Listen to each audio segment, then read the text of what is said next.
urugendo witinya Yesu ari imbere yawe ashaka kugukiza musange wizeye nonaha fata ukuboko kumukiza kubw'umudendezo witeka aguha yakubambiwe ku musaraba musange wizeye nonaha nafata ukuboko kumukiza kubw'umudendezo witeka aguha yakubambiwe ku musaraba musange wizeye. Quand Jésus est devant toi, il veut être ton sauveur. Oh, suis-le par la foi. Et maintenant, saisis la main de ton sauveur. Quand lui seul te donne l'éternel bonheur. Il a donné sa vie sur la croix. On suit-le par la foi. J'aimerais savoir qui d'entre vous n'aimerait pas être riche.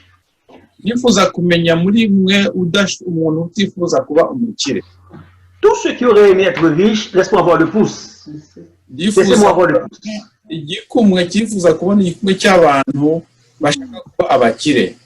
Moi, je présente mes deux.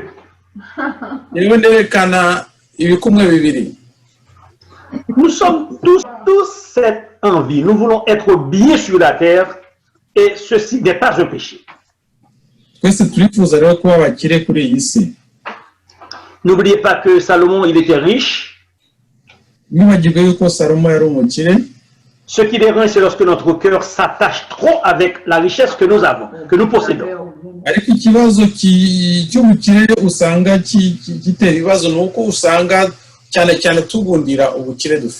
Ce soir, je vais vous donner toute une panoplie d'informations concernant comment nous pouvons être riches.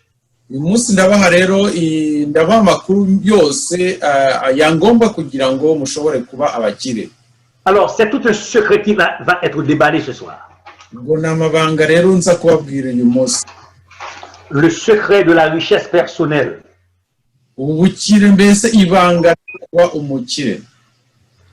Tout ce que vous voyez ici-bas et dans l'univers appartient à l'Éternel.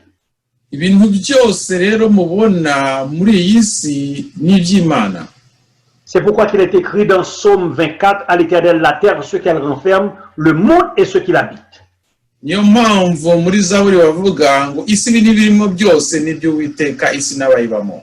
Tout ce qui monte à travers votre cerveau, tout ce que vous apercevez, tout ce que vous touchez, tout ce que vous voyez sur la terre, que ce soit dans les entres de la terre, que ce soit dans la mer, tout appartient à l'Éternel.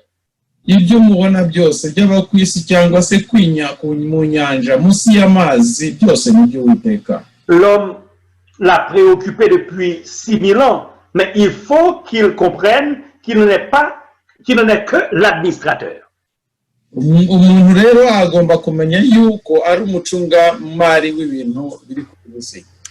Lorsque nous lisons Genèse 2, verset 15,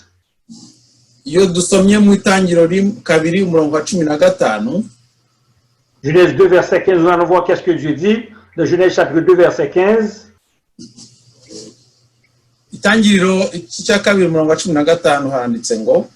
Le texte dit, Dieu prit l'homme et le plaça dans le jardin d'Éden pour le cultiver et pour le garder.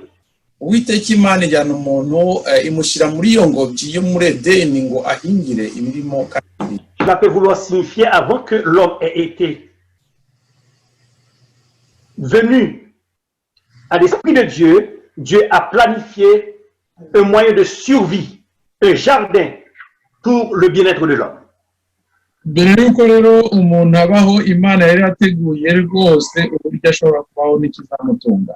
Ça veut dire à travers les décès de Dieu, tout a été conçu pour le bien-être de l'homme.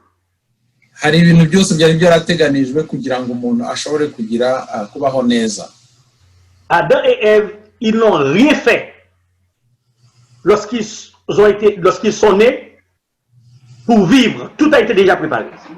Adamu na Eva rero nta kintu bakoze ubwabo kugira ngo bashobore kubaho neza cyangwa se kwitunga kuko byose byari byarateganijwe. Lorsque nous lisons dans Agé chapitre 2 verset 8, turi dusomye muri Hagayi igice cya 8, le texte a dit, l'argent est à moi et l'or est à moi, dit l'Éternel des armées. Hagayi umurongo wa mbere igice umurongo wa 8 avuga ati c'est Agé combien? Agé 2 verset 8. Hagayi kabiri umurongo wa 8. Hagayi kabiri umurongo wa 8 ngo ifeza ni izanjye n'izahabu nazo ni izanjye niko Uwiteka Nyiringabo avuga. Cela veut dire la richesse de la terre, les biens de la terre, les métaux précieux qui ont été fabriqués même avant la naissance de Lucifer dans Ézéchiel 28, tout l'or et l'argent, tout appartient à l'Éternel. Ibintu byose rero byaba izahabu byaba feza ibintu byose byaremwe kuri iyi si byose ni by'Uwiteka. Mais Dieu est un Dieu de partage. Ariko Imana ni Imana igabagabanya kandi itanga. C'est une loi que Dieu a créée, il a institué dès la création, le partage qui est le fruit de l'amour. Itegeko rero ryo gusangaranganya ibintu ni itegeko ryatanzwe n'Imana kugira ngo abantu bagabagabanye zo yaremye. Comme je viens de vous dire, le partage c'est le fruit de l'amour. Gusaranganya rero n'abandi ni imbuto z'umwuka. Toute la richesse de Dieu a été mise en exécution, a été mise sur place pour le bien-être de l'homme.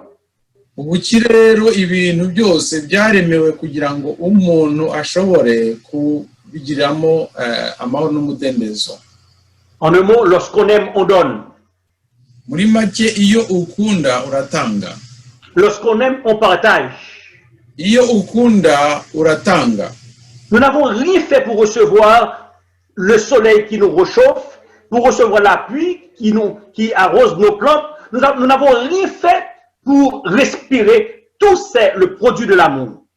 Nta kintu twakoze kugira ngo dushobore kubona uriya mucyo w'izuba utumurikira. Nta kintu twakoze kugira ngo tubone ko umwuka duhumeka. Byose ni ukubera urukundo rw'Imana. C'est un verset très bien connu, Jean 3 verset 16. Dieu a tant aimé le monde qu'il a donné son Fils unique afin que qui croit en lui ne périsse pas mais qu'il ait la vie éternelle.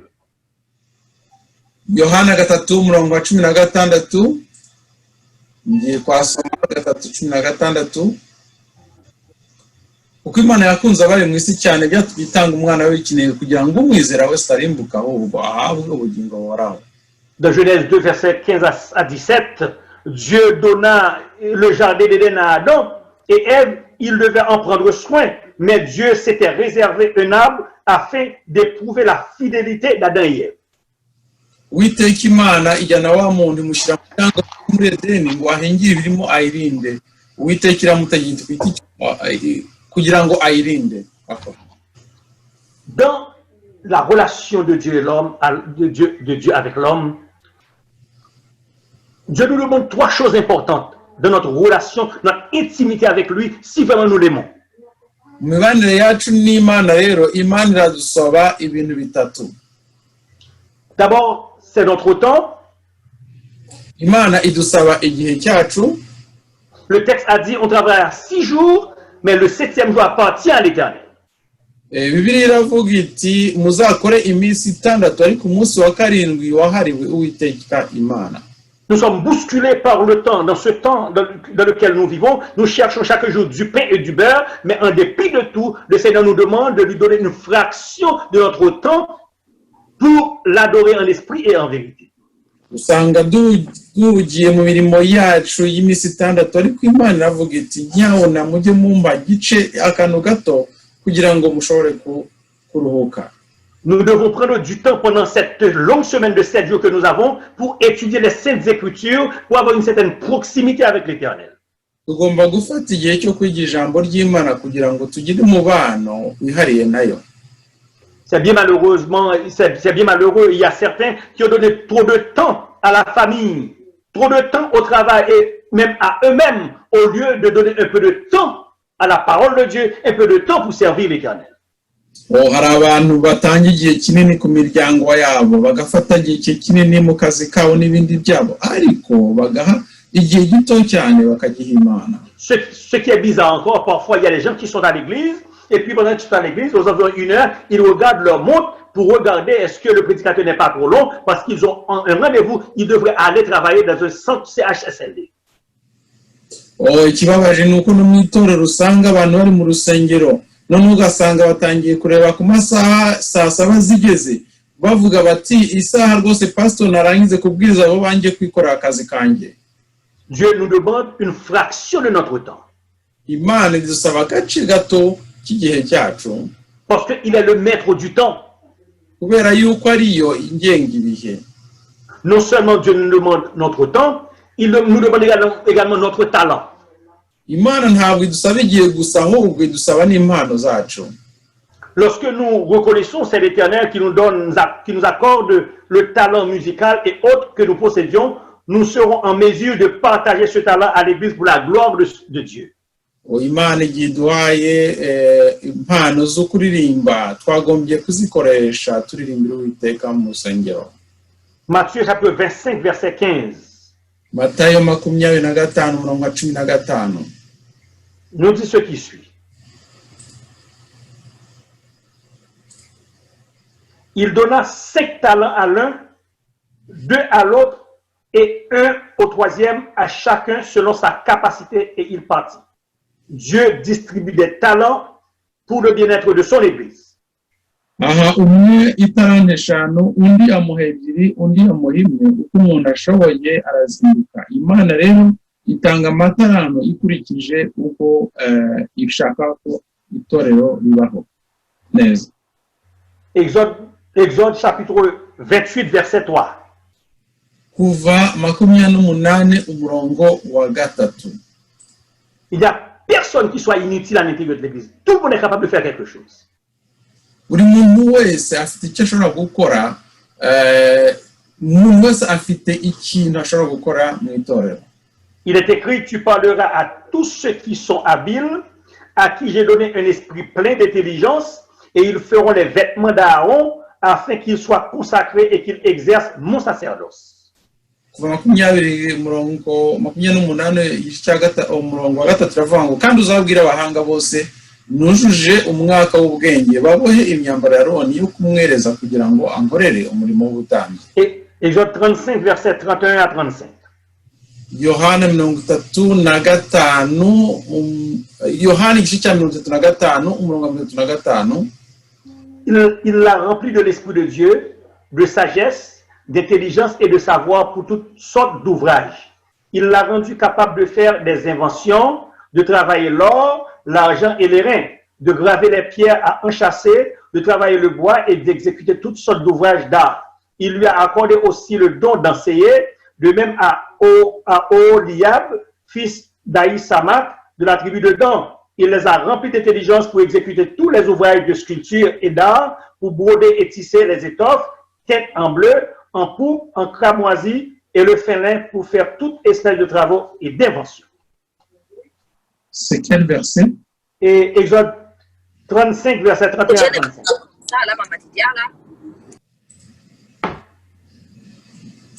Exode 35, verset 31 à 35. Kuva 35 kuva 35 mbabarengiye kuhasoma verset 31, c'est ça? Jusqu'à 35, oui. Kuva umurongo wa 31 kugeza 35 reka mpasome. Amwuzuza umwuka w'Imana agira ubwenge bwo guhimba no gutora ubuhanga n'ubukorikori bwose bw'ubuhimba n'ubuhanga no gukora izahabu n'ifeza n'imiringa no gukira amabuye yo kwikwira no kubaza no kugira ubukorikori n'ubuhanga bwose, kandi yamushyize mu mutima kwigisha abandi we na Oholiab mwene Ahisamaki mu muryango wa Dani. Abo yujuje imitima yabo ubuhanga bwo gukora ubukorikori bwose bw'umukebyi w'amabuye n'ubw'umukozi w'umunyabwenge n'ubwo kudoda amabara y'imikara ya kabayonga n'ay'imihenge n'ay'imihimba n'ay'ibitare byiza nubwo kubohesha imyenda ubudodo bw'igiterane cy'izo nzigo nubwo abakoresha ubuhanga bwose nubwo abahimba imirimo myiza yose. La troisième chose que Dieu attend de tous ceux qui prétendent avoir de l'amour pour lui, c'est notre trésor. Ikindi kintu Imana yifuriza abantu gukora ni gukoresha nyine ubutunzi bwacu. Luc chapitre 12 verset 20. Luka igice cya 12 umurongo wa 20. Mais Dieu lui dit, insensé, cette nuit même ton âme te sera redemandée. En partant avant de prendre le verset 20, nous allons commencer du verset 15 jusqu'au verset 20. Puis il leur dit, gardez-vous avec soin de toute avarice, car la vie d'un homme ne dépend pas de ses biens, fût-il dans l'abondance. Et il leur dit cette parabole, les terres d'un homme riche avaient beaucoup rapporté. Et il raisonnait en lui-même, disant, que ferai-je car je n'ai pas de place pour serrer ma récolte? Voici, dit-il, ce que je ferai. J'abattrai mes greniers, j'en bâtirai de plus grands, j'y amasserai toute ma récolte et tous mes biens.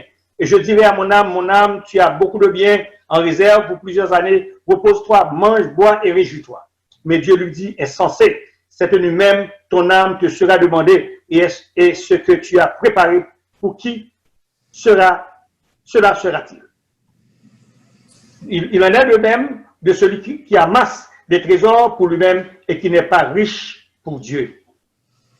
Arababwira kandi murinde kwifuza byo kose kuko ubugingo bw'umuntu butava mu bwinshi bw'ibintu bye nuko abacira umugani ati hariho umukungu wari ufite imirima irumbuka cyane nuko aribaza mu mutima ati ndagira nte ko ntafite aho munika imyaka yanjye aribwira ati ndabigenza ntya ndasenya urugarama rwanjye nubakira urundi runini aba arimo mpunika imyaka yanjye yose n'ibintu byanjye nibwo nzabwira umutima wanjye nti mutima wanjye ufite ibintu byinshi bibikwa imyaka myinshi ngaho ruhuka urye unywe unezerwe.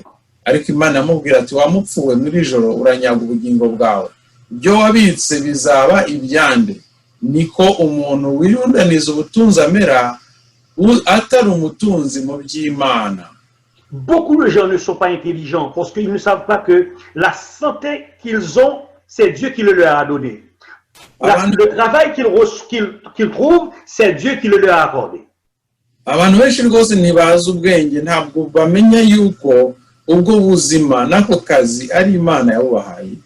Ils sont nombreux ceux qui auraient pu être à votre place, mais Dieu a permis que vous êtes celui qu'on a choisi. Ils sont nombreux ceux qui auraient dû être à votre place, mais certains, ils sont en train de souffrir, ils sont malades. Si que Dieu vous donne la santé, il vous donne un travail, vous devez coopérer avec lui, vous devez le remercier pour ses bienfaits. Hari abantu benshi bifuza kuba mu myanya yacu batarwaye nk'uko natwe tutarwaye. Abo bantu rero kuko wenda batameze nkatwe twagombye kumenya yuko dufite amahirwe akomeye yo kuba twe turi bazima maze tugashimira Uwiteka. Par conséquent, il vous demande 1/10 de tous vos dividendes.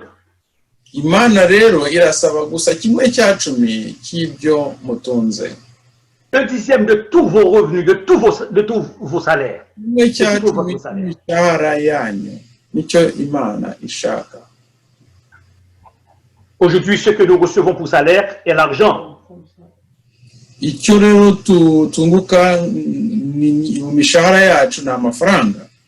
Mais autrefois, ce fut les récoltes ou les produits de nos jardins et les Israélites auraient dû donner 1/10 de toute leur récolte.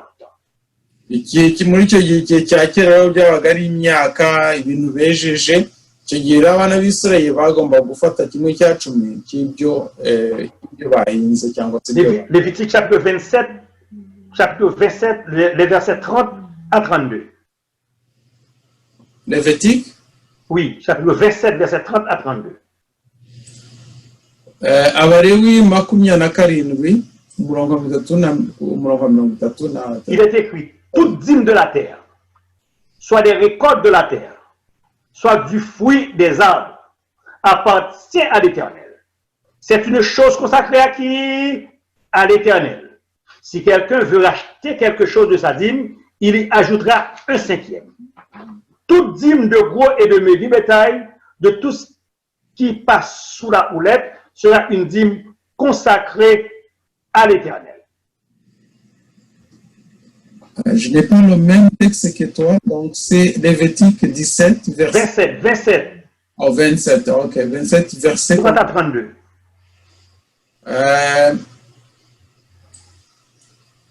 Abariho 27 umurongo wa 30 kugeza 32 ngiye kwasoma. Mu bimeze mu butaka byose naho yaba imyaka cyangwa imbuto z'ibiti kimwe mu 10 n'icy'Uwiteka ni icyera cy'Uwiteka. Umuntu nashaka kwicungurira icyo kimwe mu 10 akwiriye gutanga akigeho igice cyacyo cya gatanu. Kimwe mu 10 cyo mu mashyo yose cyangwa imikumbi yose muzinyura munsi y'inkoni bazibarisha zose imwe mu 10 ijye iba iyera y'Uwiteka. Je suis là pour vous dire, frères et sœurs, la dîme aujourd'hui que vous écoutez, que vous entendez qu'on parle à l'église, c'est pas nouvelle. C'est quelque chose qui a été institué depuis la nuit des temps. Rero ntabwo ari ikintu gishya ahubwo ni itegeko ryatanzwe kuva kera cyane. C'est Dieu même qui l'a institué. Ni Imana yo yatanze iryo tegeko kugira ngo batangire cya cumi. La question que nous devons nous poser, mais pourquoi Dieu a-t-il institué la dîme? Ikibazo tugomba kwibaza rero ni iki? Ni kuki Uwiteka yategetse kimwe cya cumi? Nombre 18, les versets 21 à continuer. Kubara 18 umurongo wa 20. Verset 20. Verset 20 jusqu'au verset 24. Kubara 18 umurongo wa 20 kugeza 24. L'Éternel dit à Aaron, tu ne posséderas rien dans leur pays et il n'y aura point de part pour toi au milieu d'eux. C'est moi qui suis ta part et ta possession au milieu des enfants d'Israël. Je donne comme possession aux fils de Lévite toute dîme en Israël pour le service qu'ils font, le service de la tente d'assignation. Les enfants d'Israël n'approcheront plus de la tente d'assignation de peur qu'ils ne se chargent de péché et qu'ils ne meurent. Les Lévites feront le service de la tente d'assignation et ils resteront chargés de leurs iniquités. Ils n'auront point de possession au milieu des enfants d'Israël. Ce sera une loi perpétuelle parmi vos descendants. Je donne comme possession aux fils de Lévite, aux Lévites, les dîmes que les enfants d'Israël présenteront à l'Éternel par élévation. C'est pourquoi je dis à leur égard qu'ils n'auront point de possession au milieu des enfants d'Israël. Uwiteka abwira Aroni ati ntuzagire gakondo mu gihugu cy'Abisirayeli, ntuzagire umugabane muri bo, ninjye mugabane wawe na gakondo yawe mu Isirayeli. Abarimu dore mbahaye kimwe mu 10 cya byose kizatangwa n'Abisirayeli, kibe gakondo yawe. Ntibahembeye imirimo bakora yo mu ihema ry'ibonaniro.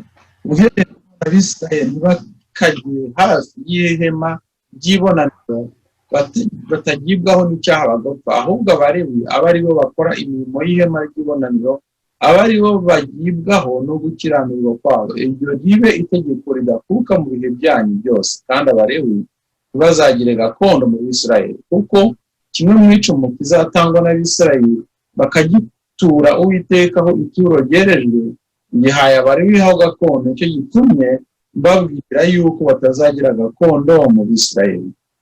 Lorsque nous lisons dans Lévitique chapitre 27, verset 30 à 32, il est dit, toute dîme des fruits, des végétaux, les animaux, les choses qui sortent de la terre appartiennent à l'Éternel.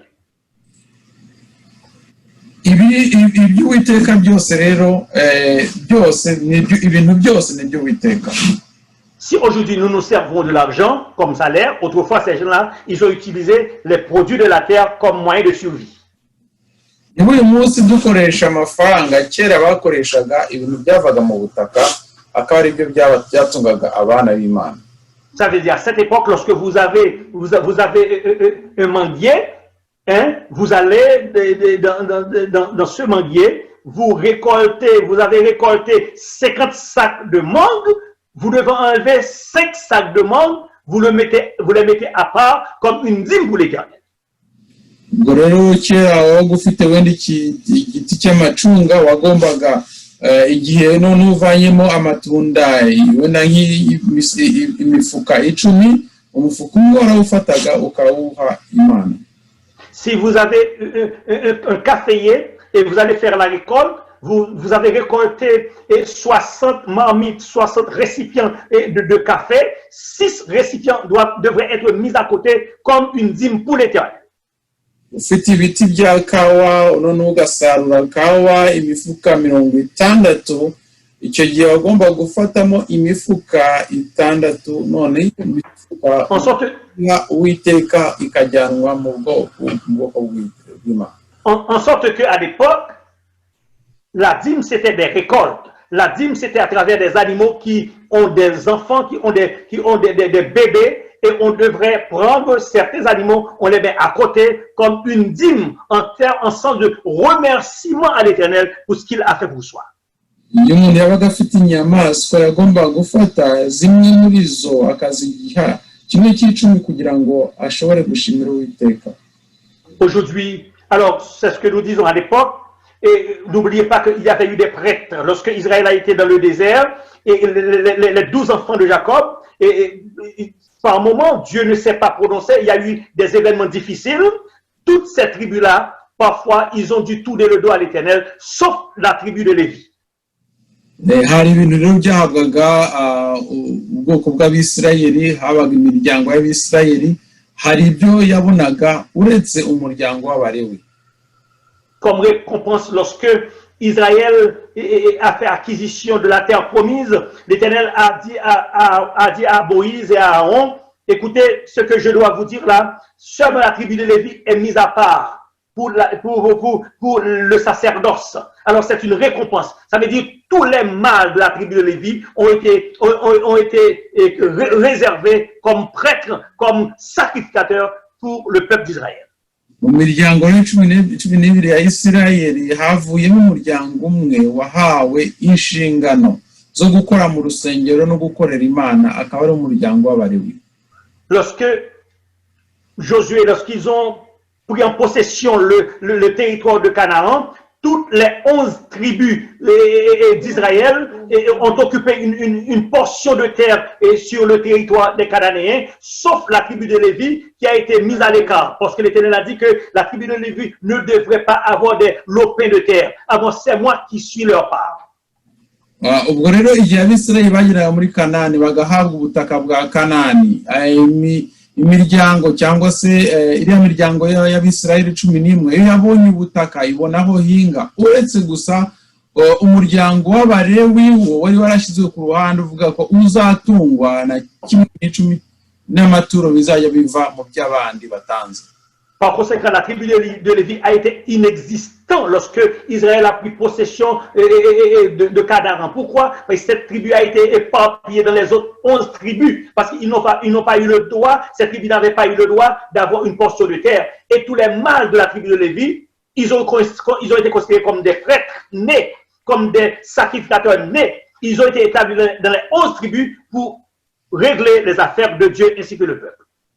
Ubwo rero igihe Abisirayeli bafataga Kanani ntabwo Abalewi bo babonetse kubera yuko bari batataniye mu yindi miryango, kuko niyo bagombaga kugenda bagakora imirimo y'itorero, bagakora imirimo y'Imana, kandi abagabo bavukaga bagomba gukora uwo murimo w'Imana. Niko byari bimeze, abagabo b'Abalewi bavukaga bagomba bazakora umurimo w'Imana.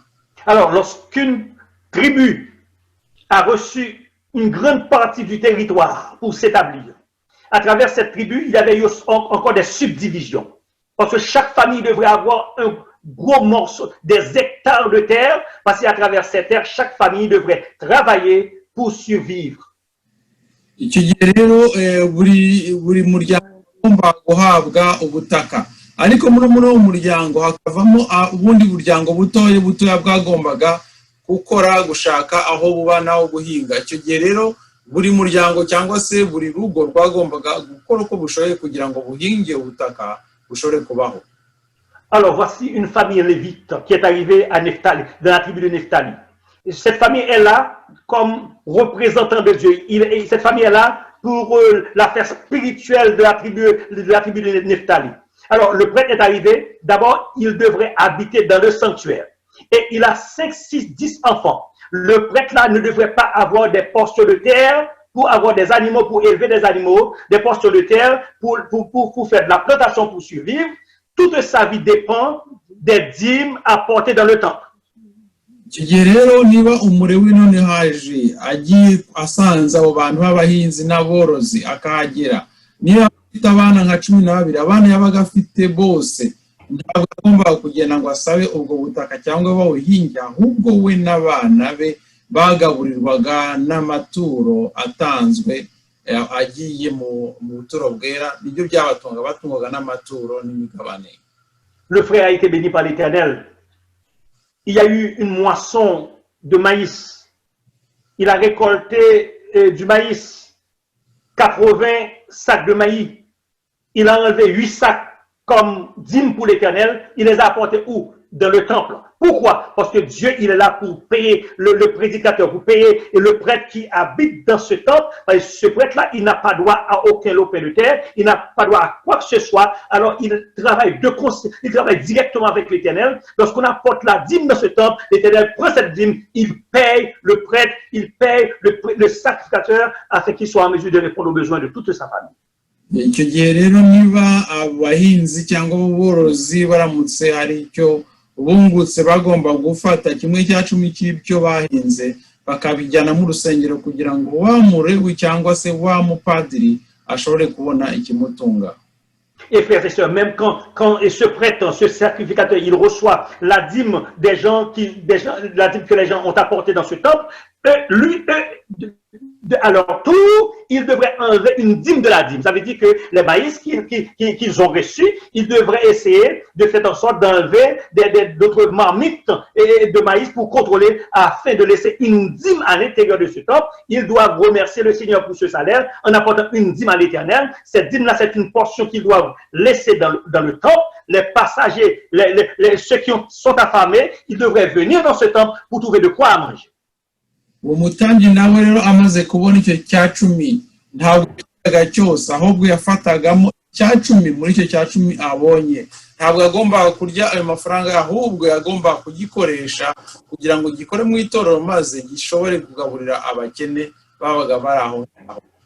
Non seulement le peuple a été autorisé de remettre la dîme en signe de remerciement, une dividende de bénédiction de l'Éternel, mais le prêtre lui-même, puisqu'il a reçu un salaire de Dieu, il devrait enlever dans la dîme qu'il a reçue comme une autre dîme encore en l'honneur de l'Éternel. Ubwo rero ntabwo gusa umuturage yazanaga 1/10 ahubwo yakizanaga noneho n'ukibonye nawe agakuramo 10 akagitanga kuko ntiyagomba kuyafata yose. C'est pourquoi que nous disons à l'église adventiste, le système est bien huilé. Le système est basé sur les saintes écritures. Nous sommes contents de ce que le Seigneur permet à ce que nous avons un système qui est dirigé par les saintes écritures, parce que les pasteurs doivent également remettre une partie de leur argent, une dîme des dîmes.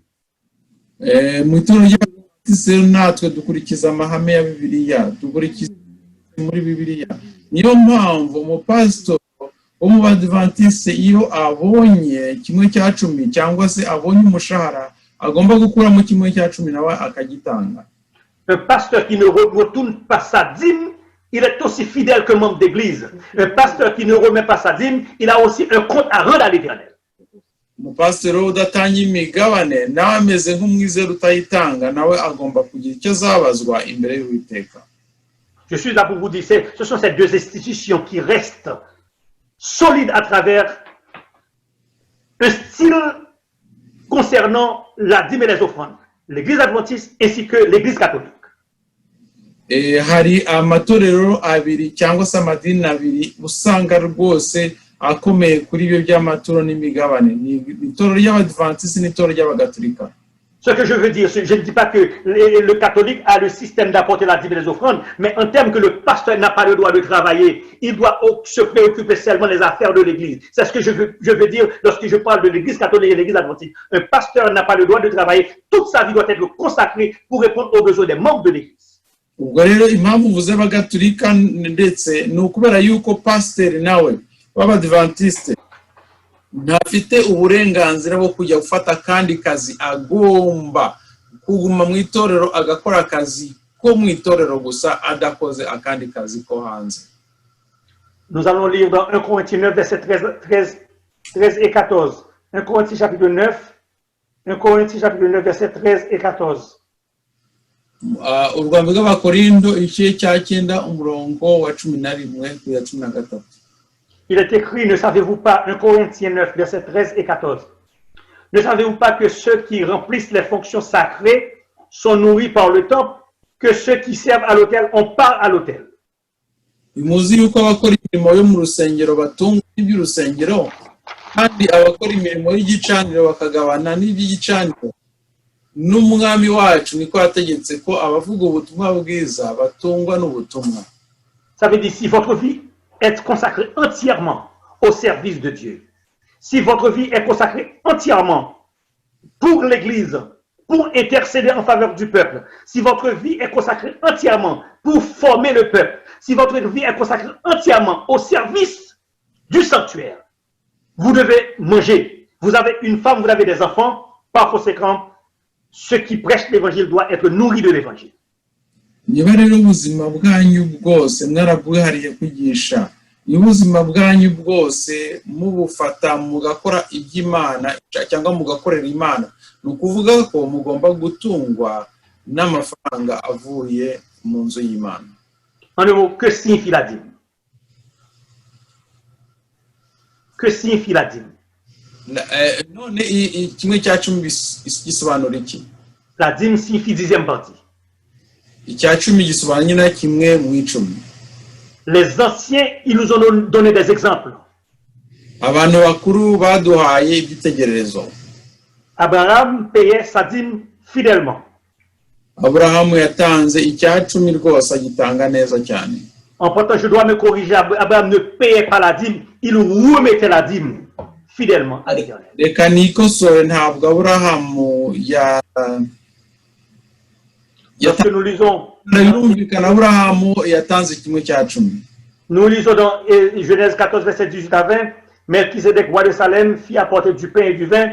Il était sacrificateur du Dieu très haut. Il bénit Abraham et dit, béni soit Abraham par le Dieu très haut, maître du ciel et de la terre. Béni soit le Dieu très haut qui a livré ses ennemis entre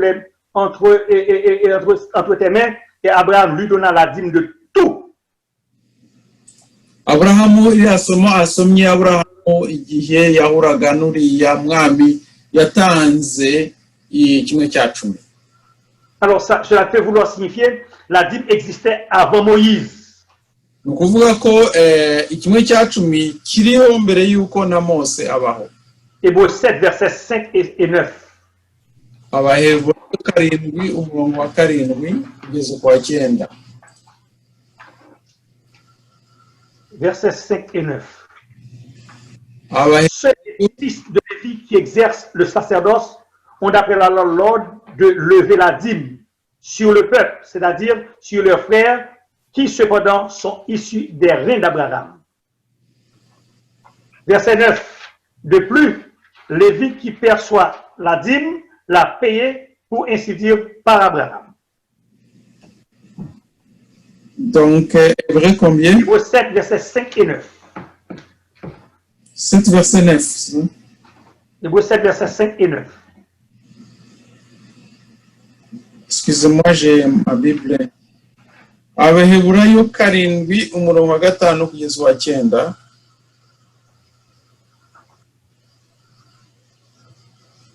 Hébreux chapitre 7, versets 5 et 9.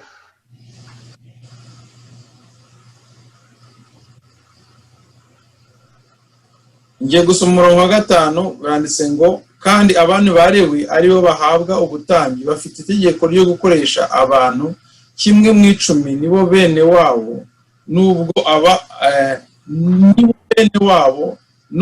abo bakomotse ku rukiryi rwa Aburahamu.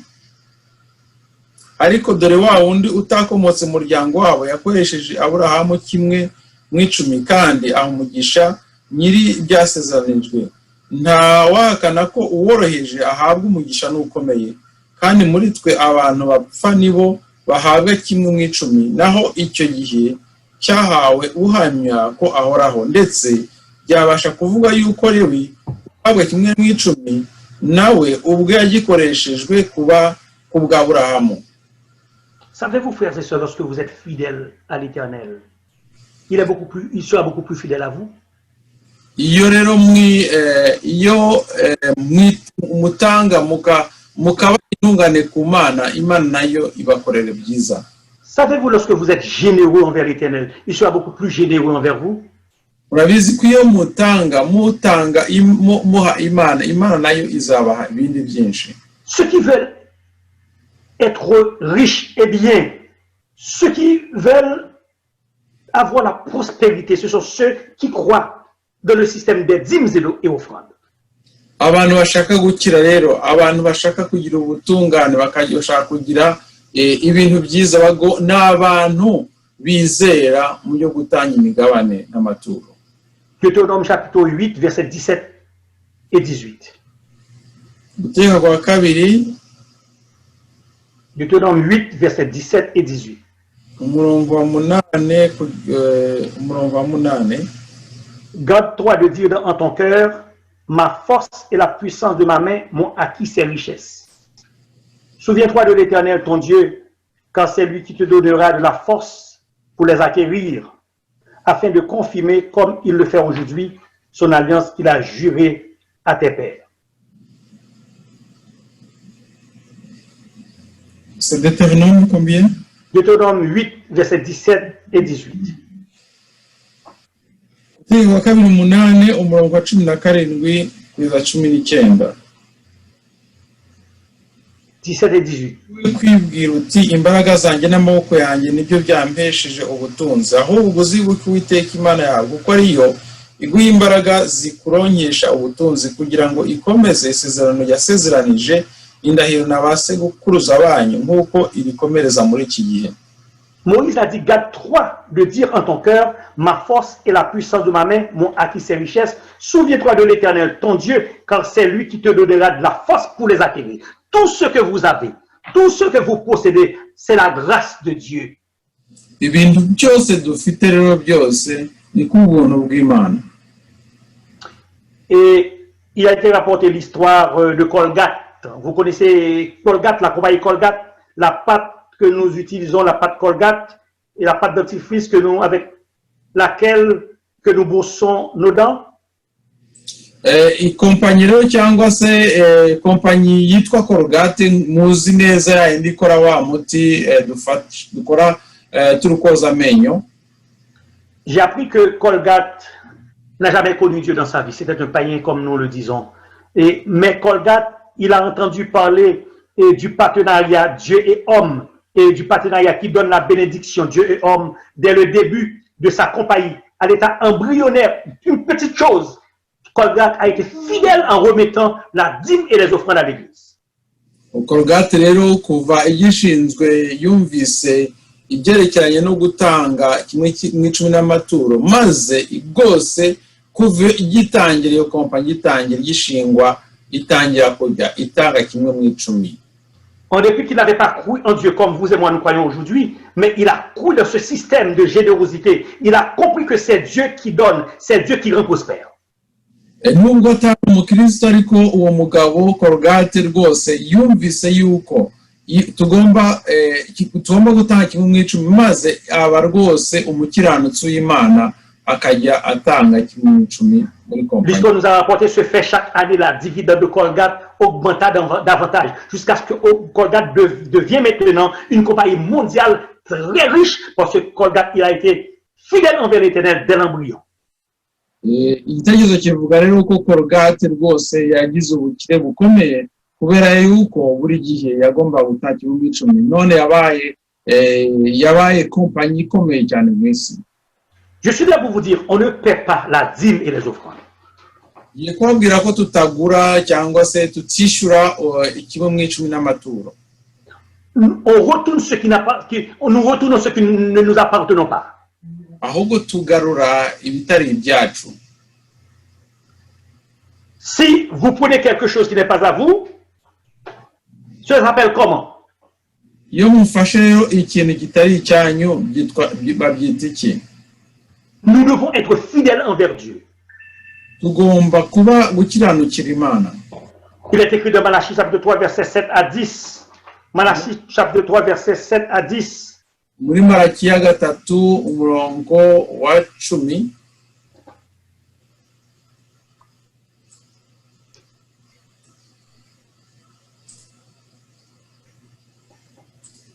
Depuis le temps de vos pères, vous vous êtes écartés de mes ordonnances, vous ne les avez point observées.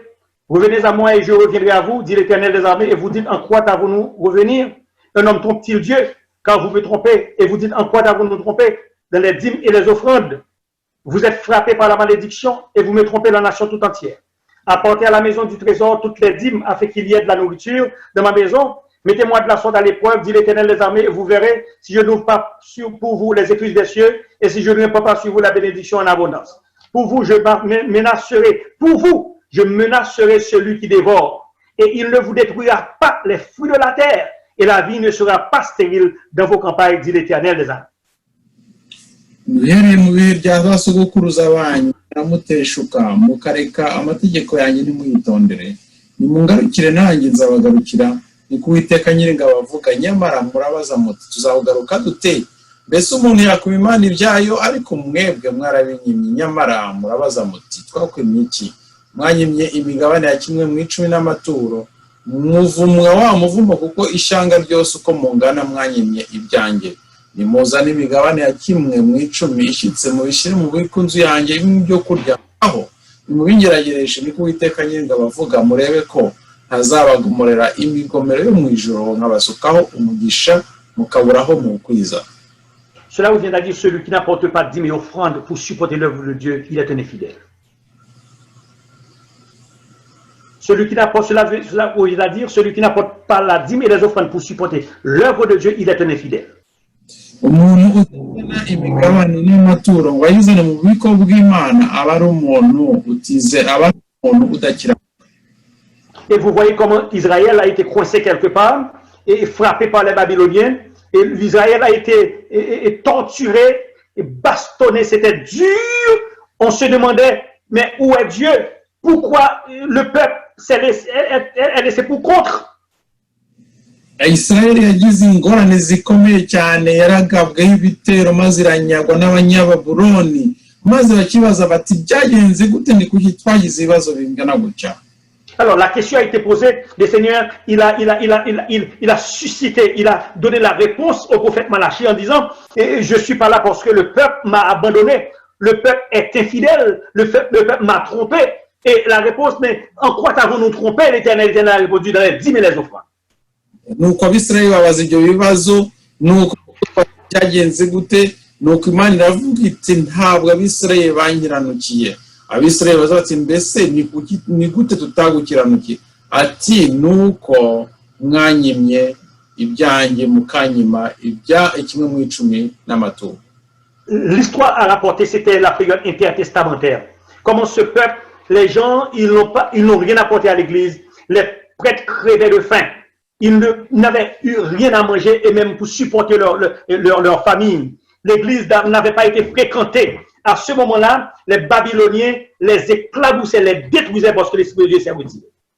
Iki gihe rero uko igitekerezo kivuga nuko koko nta migabane bazanaga mu rusengero bityo none babarewe babura ibyo kurya imiryango yabo igira ikibazo cy'inzara babura rwose ibyo kurya nuko abanyababuloni barabigabiza barabanyaga none ibyo byose batatangaga byose abanyababuloni baraza bitwara. L'Éternel ne demande pas seulement d'apporter les dîmes. Il y a des gens qui pensent que pour être fidèle, il faut apporter la dîme. Lorsque vous recevez $500, vous devez apporter, alors vous apportez $50 comme dîme, alors vous apportez $3 comme offrande. Lorsque vous recevez $3,000, vous apportez $300 comme dîme et vous apportez $5 comme offrande. Vous êtes aussi infidèle. L'Éternel vous demande d'apporter la dîme et les offrandes. Imana rero ntabwo ivuga ngo tuzane imigabane gusa ntabwo tugomba kuzana n'amaturo kandi amaturo tugomba kuzana ntabwo ari uduturo dutoya. Niba utanze umugabane w'igihumbi ukazana amadolari 3 y'amaturo iyo bikora gutyo uba nabwo uri kwiba Uwiteka. Je n'ai pas dit que les offrandes doivent être proportionnées avec la quantité de la dîme, c'est pas ce que j'ai dit. Mais au moins, si vous apportez $400 de dîme, $300 de dîme, mais au moins apportez $100 d'offrande, $80 d'offrande, apportez $120 d'offrande. Mais lorsque vous apportez $350 de dîme, vous apportez $10 d'offrande, $5 d'offrande, cela ne fait pas de vous un homme fidèle ou une femme fidèle. ubwo rero iyo muzanye amaturo make cyane ugereranyije n'imigabane umuntu aba atanze nacyo gihe ntabwo uba uri gukiranukira Uwiteka. Alors puisque Dieu a déjà donné un montant attribué pour la dîme, alors vous respectez ce montant parce que Dieu vous a dit de donner ce montant. Mais en ce qui concerne l'offrande, c'est vous qui devez choisir. Alors vous choisissez de ne pas donner rien du tout et puis l'Église en souffre parce que la dîme va quelque part d'autre. La dîme ne reste pas à l'Église. Kuko rero muzi ayo mugomba gutanga mu migabane byo birumvikana ku byerekeranye n'amaturo ntabwo babwira bati muzana aya ngaya ariko iyo mutazanye amaturo itorero rikabura ibyo rikoresha icyo gihe rwose muri kwiba Uwiteka. Lorsque vous apportez la dîme et les offrandes à l'Éternel, il y a une bénédiction qui accompagne ce que vous apportez. Lorsque nous lisons dans Proverbes chapitre 3, versets 9 à 10, Proverbes chapitre 3, verset vous êtes fidèles envers lui. Proverbes chapitre 3, verset 9 à 10, avec tes biens et avec les prémices de tout ton revenu. Alors tes greniers seront remplis d'abondance et tes cuves regorgeront de mou. Ubahisha Uwiteka ubutunzi bwawe n'umugana w'ibyunguka byose nibwo ibigega byawe bizuzuzwa kandi imivure yawe izasendera imitobe. Alors, ce n'est pas pour rien lorsque le texte Malachie 3, verset 7 à 11 a dit « Mettez-moi de la sorte à l'épreuve ». Parce que l'Éternel savait que vous et moi, nous allons être infidèles. Il savait que nous allons nous trouver dans une situation difficile. Nous devons regarder la maison qu'il faut payer. Nous devons regarder l'écolage des enfants. Nous devons regarder Hydro-Québec, tandis que nous devons payer la dîme en parallèle. Et nous allons faire un choix. Le choix, c'est pour nous satisfaire personnellement. Imana yari izi ko ari ibintu bikomeye mbere yuko dutanga tugomba kureba rwose. Imana yari izi ko tuzahura n'ibintu by'amafacture ya electricité, gutanga amarezi y'abana, ibintu byinshi byose. Imana rero yabikoze itubwira biriya kimwe yacu ibizi yuko ko tuzahura n'ibyo bibazo. Et puis, ce que l'Éternel a dit, il l'a fait avec une promesse. Ariko Imana yaratubwiye ati noneho nimungeragereze hari isezerano yatanze. Mettez-moi de la sorte à l'épreuve et vous verrez si je n'ouvre pas pour vous les écluses des cieux. Cela peut vouloir signifier, lorsque vous recevez seulement $400, vous recevez seulement $800 et le loyer est 850 pour payer. Madame ne travaille pas, le réfrigérateur est vide, il faut payer l'écolage des enfants. Vous avez un avis de débranchement par Hydro-Québec, tandis que vous avez la dîme et les offrandes à payer. Icyo gihe rero urabona yuko umuntu iyo afite ibintu byinshi bimusaba amafaranga hari Hydro-Québec hari ibindi bintu byinshi icyo gihe usanga ari ikibazo gikomeye kugira ngo ubone umugabane utanga. C'est à ce moment même que l'Éternel va faire un test de fidélité. C'est à ce moment même que l'Éternel va faire un test pour voir est-ce que vraiment vous croyez en sa parole, est-ce que vous croyez en sa puissance, est-ce que vous croyez qu'il peut intervenir pour vous aider. Icyo gihe rero hazaba igeragezo rikomeye cyane byerekana mbese koko iby'Imana yasezeranije murabyumva iby'Imana yasezeranije izabikora. Icyo gihe niho umuntu azabishungurwa ndetse habe na test ikomeye cyane yo kumenya niba umuntu akirunakira Imana. Celui qui croit vraiment va se mettre à genoux, dit Seigneur, souviens-tu, tu dois te souvenir de ta promesse, voilà ce que tu as dit. Il va dans sa chambre avec sa femme, il va dire Seigneur, écoutez, le réfrigérateur est vide, l'enfant, il faut que j'achète du lait, il n'y a rien du tout. Moi-même, personnellement, tu m'as dit que d'abord, toi d'abord, il va enlever sa dîme et ses offrandes, il va dire Seigneur, voici le reste. Alors, je t'attends, je sais que tu ne vas pas me laisser tout seul. Ça, c'est celui qui croit. Mais celui qui ne croit pas va dire Seigneur, tu vois. Tu n'es pas un méchant, Seigneur, tu vois. Et puis c'est comme ça, cette personne-là va se trouver dans le bonheur. Umuntu wizera rero azagenda rebe frigo ye nta kintu kirimo asaba Imana ayibwira ati rwose urabona wanyemereye yuko igenza gukiranukira uzuzuza inzu yanjye ibyo kurya none dore frigo nagukiranuke none frigo nta kintu kiri mu mana rwose mfasha kugira ngo ujyemo imana kandi izakira igikora ariko hari na wawe uzavuga ngo none se ndakora iki ndabigenza ate aravuga ati ntawe ntanga amafaranga kugira ngo ubone ibyo kurya urumva abantu babiri n'abantu babatandukanye. Salomon a su faire beaucoup d'expériences avec son Dieu lorsqu'il a dit dans Proverbe 3, versets 9 et 10, je viens de lire ce verset, honore Dieu, honore l'Éternel avec tes biens, honore l'Éternel avec tes biens et avec les prémices de tout ton revenu. Alors tes greniers seront remplis d'abondance et tes cuves régorgeront de mou. Honore l'Éternel avec tes biens. Faites-le confiance. Salomon rero yarabibonye cyane maze ati bubahisha Uwiteka ubutunzi bwawe n'umuganura w'ibyunguka byose nibwo ibigega byawe bizuzuzwa kandi imivure yawe yasendera imitobe. Lorsque nous lisons dans Psaume 37, verset 25, qu'est-ce que nous voyons? Il est écrit, et j'ai été jeune, j'ai vieilli. David qui a dit ça. Je n'ai point vu le juste abandonné, ni sa postérité mendiant son pain. Psaume 37, 25. Muri Psalm Zaburi 35 umurongo wa 25 haranditse ngo 37 mirongo 37 25 haranditse ngo nari umusore ndashaje ariko sinari nabona ubukiranutsi aretswe cyangwa urubyaro rwo rusabiriza ibyo kurya. Ça veut vouloir signifier, frères et sœurs, David, il a eu des expériences avec son Dieu. Il connaît ce que Dieu a fait. Il connaît la fidélité de Dieu. Il a dit, j'ai été jeune, je n'ai jamais vu les justes abandonnés. Lorsque vous êtes fidèle envers l'Éternel, lorsque vous avez certaine proximité avec l'Éternel, il ne vous délaissera point, vous ne serez pas pauvre, il prendra soin de vous. Umunyezaburi yaranditse ati nari umusore ndashaje ariko sindabona umukiranutsi aretswe. Ni ukuvuga yuko iyo wiyereje Imana ugatanga kimwe mu icumi n'amaturo ukayikiranukira ntabwo Imana rwose izakwibagirwa. Et le contraire est aussi vrai. L'Éternel punit ceux qui sont en train de le tromper, de lui tromper. Ariko kandi Imana ihana abantu bari kugenda bayibeshya.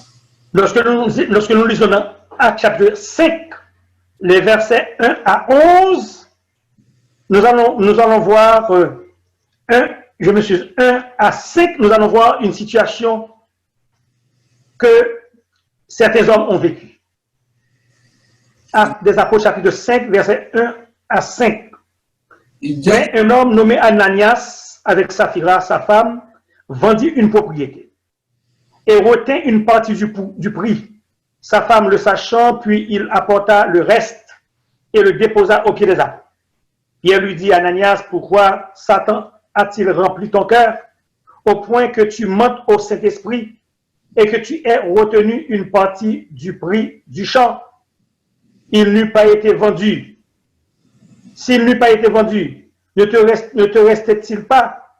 Et après qu'il a été vendu, le prix n'était-il pas à ta disposition? Comment as-tu pu mettre en ton cœur un pareil dessein? Ce n'est pas à des hommes que tu as menti, mais à Dieu. Ananias, entendant ces paroles, tomba et expira. Une grande crainte saisit tous les auditeurs. Les jeunes gens s'étant levés, l'enveloppèrent, l'emportèrent et l'ensevelirent. Environ 3 heures plus tard, sa femme entra sans savoir ce qui était passé. Pierre lui adressa la parole. Dis-moi, est-ce à un tel prix que vous avez vendu le champ? Oui, répondit-elle, c'est à ce prix. Alors Pierre lui dit, comment vous êtes-vous accordé pour tenter l'esprit du Seigneur? Voici ceux qui ont enseveli ton mari, sont à la porte et ils t'emporteront. Au même instant, elle tomba au pied de l'apôtre et expira. Les jeunes gens étaient entrés, la trouvèrent morte, ils l'emportèrent et ensevelirent auprès de son mari. Hano umugabo witwa Ananiya hamwe n'umugore we Safira agura isambu agabanya ku biguzi byayo umugore nawe abizi maze azana igice yishyira intumwa. Petero aramusubiza ati Ananiya niki gitumye Satani yuzuza umutima wawe kubeshya umwuka wera ukisigariza igice cy'ubuguzi bw'isambu ukiyifite n'iyawe kandi umaze kuyigura ibiguzi byayo ntibyari byawe ubyigengaho niki gitumye wigira inama yo gukora gutyo si abantu benshi ahubwo ni Imana ubeshye Ananiya byumvise acyaragwa umwuka urahera ababyumvise bose bagira ubwoba bwinshi nuko abasore barahaguruka baramukubira baramujyana baramuhamba hahise nk'amasaha 3 umugore warinjira atazi uko byagenze Petero aramusubiza ati mbwira mbese ibiguzi n'ibyo mwaguze isamba aramusubiza ati ye nibyo Petero aramubaza ati niki gitumye muhuza inama kugerageza umwuka w'Imana dore ibirenge by'abamaze guhamba umugabo wawe bigeze ku muryango nawe birakujyana muri aka kanya amugwa ku birenge umwuka urahera ba basore binjiye basanga amaze gupfa baramujyana bamuhamba hamwe Je suis là pour vous expliquer comment ça fonctionne dans l'église adventiste. Ngiye kubabwira uko bigenda rero. Nous avons un système bien établi. Mu Adventiste dufite uko dukora. Nous pouvons le questionner. Ariko dushobora kugerageza ukuntu dukora. Lorsque vous apportez vos dîmes et vos offrandes à l'église, il y a un système de trésorerie qui fonctionne. Il y a le trésorier qui doit compter l'argent. Et chaque mois, le trésorier doit fournir un rapport de dépenses, d'entrée et de sortie au pasteur. Iyo muzanye rero imigabane n'amaturo haba hari umubitsi witwa trésorier agomba kuyabara yamara kubara ayo maturo noneho akazatanga raporo y'amaturo n'imigabane yabonye.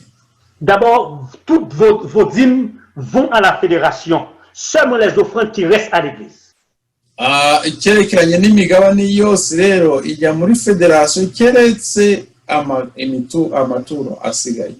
Alors, vous voyez du temps que vous faites à l'église, si vous avez un salaire de $3,000, vous apportez $300 comme dîme et vous apportez $15 d'offrande. Vous voyez combien de mal que vous faites à cette église. $15 vont rester dans cette église. Avec ces $15-là, il faut payer l'hypothèque, il faut payer ceci, il faut payer cela. Si quelqu'un est malade, il faut que l'église puisse répondre à ses besoins.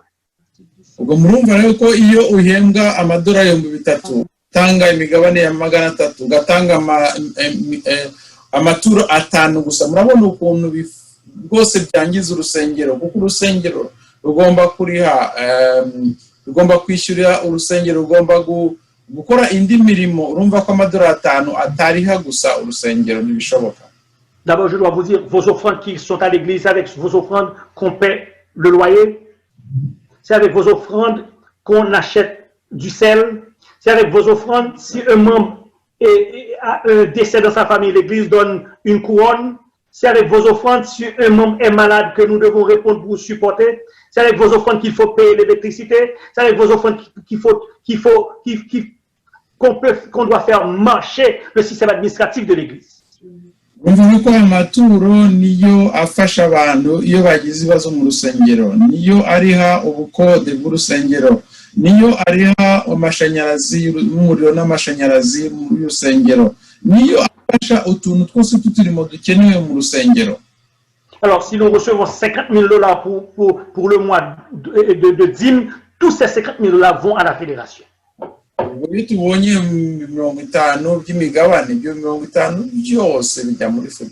vais vous dire comment ça fonctionne lorsque ça arrive à la fédération. La fédération, qu'est-ce qu'on fait? On paie tous les pasteurs, tous les pasteurs, dépendamment de leur ancienneté. Deuxièmement, on paie tous les enseignants. Troisièmement, on paie tous les administrateurs. Une partie va à la conférence générale. Une partie va à la division. Une partie, la division est responsable de l'évangélisation à travers la terre tout entière. Une partie va à l'union. L'union est responsable de l'éducation à travers la terre tout entière. Dans votre pays, s'il y a un tremblement de terre, l'union doit se rendre dans votre pays pour construire les écoles qui sont détruites. Icyo gihe amafaranga yavuye muri federation yageze muri federation ahemba abapasitoro agahemba abarimu agahemba abakozi ba federation agahemba n'abandi bakozi bose asigaye ajya mu byo bita iniyo nayo igafata ikayoza muri division nishinzwe noneho kugenda kwigisha ivuga butumwa mu isi yose igihe habaye ibibazo y'imitingito y'isi ahantu runaka ayo mafaranga nayo agenda agafasha abantu. Alors, il y a les médias à travers le monde. On doit alimenter la chaîne du média à travers le monde. Il faut répondre aux besoins de ADRA Canada ou bien le Secours mondial. Lorsqu'il y a un tremblement de terre, il faut qu'il y ait de l'aide de l'Église adventiste pour supporter. On supporte non seulement les adventistes, on supporte tout le monde qui est dans le besoin. Tout cet argent-là, il faut envoyer une partie à l'Union. Votre dîme là fonctionne à travers le monde entier pour supporter l'œuvre mondiale. nuko icyo gice kimwe rero gishobora gutangwa gihabwa amaradiyo abwiriza ubutumwa ku isi, ikindi gice kigahabwa ADRA Canada nayo igenda igafasha abantu babaye ku isi yose. Ni ukuvuga yuko amafaranga mutanga, amadini mutanga cyangwa imigani mutanga ifasha umurimo cyangwa ikora umurimo ku isi yose. Il y a une certaine quantité qui reste au niveau de la fédération. Pourquoi? Parce que si vous achetez un bâtiment, lorsque vous achetez un bâtiment, ils ont un pourcentage à vous donner comme don. Et si vous avez déjà un bâtiment, le bâtiment, il y a un dommage. Si vous êtes en train de faire la réparation, ils ont une partie à vous donner pour vous aider à réparer le bâtiment. Andi mafaranga rero asigara kuri federation nayo icyafasha ashobora gutanga igice igihe mushaka kugura urusengero, andi ashobora gufashwa mu gusana urusengero igihe rugize ingorane rukaba rukeneye gusanwa. Voilà ce que fait votre argent, votre dîme. Le pasteur de l'église n'a rien à voir avec la dîme de l'église. Vous comprenez le système. Le pasteur d'église, il reçoit seulement le rapport. Il reçoit seulement un salaire. Et si le pasteur n'est pas en mesure de gérer son salaire mensuel, il peut être pauvre comme n'importe qui, parce qu'il a juste un salaire à gérer. Il n'a pas le droit de travailler, de faire quoi que ce soit d'autre. Umupasiteri ntabwo agomba gukora, umupasiteri ntahahuriye n'iriya migabane. Icyo gusa umupasiteri abona umushahara nk'uko abandi bakozeho. Pasiteri aramutse adakoresheje umushahara neza ashobora kuba n'umukene, akaba umukene nyakujya nk'abandi kuko atakoresheje neza umushahara, kuko we nta n'ubundi burenganzira afite bwo kujya gukora. Nous devons être fidèles envers l'Éternel. Tugomba gukiranukira Uwiteka. Ceux qui aiment de l'argent abantu bakunda amafaranga ne pourront pas servir Dieu comme il se doit. Ntabwo bashobora gukorera Uwiteka nk'uko ntabwo bashobora gukora neza Uwiteka. Parce qu'il est écrit dans 1 Timothée chapitre 6 verset 10. Mu rwa mbere rwa Timoteyo igice cya gatanu. 1 Timothée 6 verset 10. Muri Timoteyo gatandatu umurongo wa 10. Il est écrit car l'amour de l'argent est une racine de tous les maux, et quelques-uns en étant possédés se sont égarés loin de la foi et se sont jetés eux-mêmes dans bien des tourments.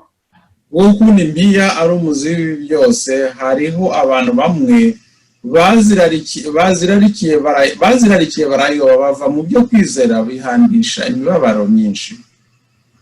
Quand on aime de l'argent, on devient avare et cupide. C'est pourquoi on a beaucoup de misère à donner de l'argent pour faire marcher le système administratif de l'Église et pour plaire à Dieu par rapport et à sa largesse et à sa générosité envers soi. Iyo umuntu rero akunda amafaranga mu nyanda nini, niyo mpamvu usanga uwo muntu afite ibibazo kandi afite ingorane kuba ashobora no kugira ubukire kubera yuko akunda amafaranga. Dans Matthieu chapitre 6 verset 25. Matayo 6 verset 25.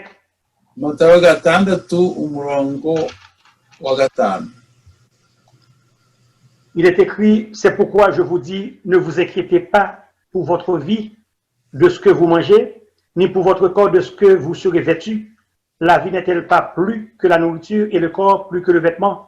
Regardez les oiseaux du ciel, ils ne sèment ni ne moissonnent, et ils n'amassent rien dans ses greniers, et votre Père céleste les nourrit. Ne valez-vous pas beaucoup plus qu'eux? Qui de vous, par ses inquiétudes, peut ajouter une coudée à la durée de sa vie? Et pourquoi vous inquiétez au sujet du vêtement? Considérez comme croissent les lits des champs, ils ne travaillaient ni ne filent. Cependant, je vous dis que Salomon, même dans toute sa gloire, n'a pas été vêtu comme le lieu. Matayo gatandatu umurongo wa 25 nicyo gitumye mbabwira mu kiganiro ngo mutekereze ubugingo muti tuzarya iki cyangwa ntimwiganyire ngo mutekereze iby'umubiri wanyu ngo tuzambara iki, mbese ubugingo bwo kurya umubiri nturuta imyambaro. Nimurebe ibiguruka mu kirere, ntibiba, ibisarura, ntibihunika mu bigega, kandi so mu ijuru arabigaburira arabyo. Mwebwe se ntimubiruta cyane? Ninde muri mwe wiganyira wabasha kwiyungura umukono umwe? Nuko se none se ikibaganyisha imyambaro ni iki? Mutekereze uburabyo bwo mu gasozi bumera, ntibugura umurimo, ntibubona imyenda, kandi ndababwira yuko Salomo mu bwiza bwe bwose atarimbaga nk'akarabyo kamwe ko mu rugo bungo. Lorsque vous lisez dans Proverbe 28, verset 20, il est écrit, celui qui cultive, il est écrit, un homme fidèle est comblé de bénédictions. Qu'est-ce que j'ai dit? Un homme fidèle est comblé de bénédictions, mais celui qui a hâte de s'enrichir ne reste pas impuni. Cela veut dire, frères et sœurs, lorsque vous êtes fidèles, Dieu est là pour vous combler de bénédictions. Imana rero iravuga ati igihe nimuzanyukiriye mutegereje kubaha imigisha. Et il a été rapporté l'histoire d'une femme qui avait eu faim. Elle était une servante de l'Éternel. Elle priait constamment Dieu. Elle a eu une certaine proximité à Dieu, mais elle n'a eu rien à donner à ses enfants. Hari umugore wakundaga Imana ariko byageze igihe noneho abura ibyo aha abana be. Elle est allée dans sa chambre à coucher, elle s'est mise à genoux avec ses enfants en disant, n'oubliez pas que nous avons seulement Dieu qui peut nous aider. Alors prions pour que le Seigneur puisse nous apporter à manger. Il nous a dit que d'être fidèles envers lui. Nous avons été fidèles. Le Seigneur va pouvoir nos besoins. Yagiye mu cyumba cye nuko abwira abana batereka dusenge twibwira yuko twakiranukiye kandi yuko Imana ishobora kuduha byose. Reka dusenge turebe icyo iza kutumarira. L'histoire nous rapporte ce fait, un camion rempli d'aliments de toutes sortes s'est calé dans une pente et tous les produits de toutes sortes sont renversés et les jeunes du quartier les ont ramassés et dire que nous savons il y a une dame qui prie toujours. Tout ce qu'on lui donne, on lui a dit merci, merci, merci bon Dieu. Alors nous allons lui apporter. Ces jeunes-là, ils ont ramassé un sac rempli de nourriture de toutes sortes. Elle est allée frapper à la porte. Elle a dit à la dame, alors voilà ce que votre Dieu m'a dit de vous apporter. Basenyaga rero ngo hari ikamyo yagiye none igwa ahantu yashobora kuzahuka, noneho yari ifite ibintu byinshi, ihetse imigati, ihetse n'ibintu byinshi byo kurya byinshi. Abana bo muri quartier barabitoragura nuko baravuga bati tuzi ko ari umudamu mwiza ugenda ushimira Uwiteka, reka tumujyanire ibyo kurya, tuzi ko abikeneye. Noneho baraza barakomanga bamuha ibyo kurya.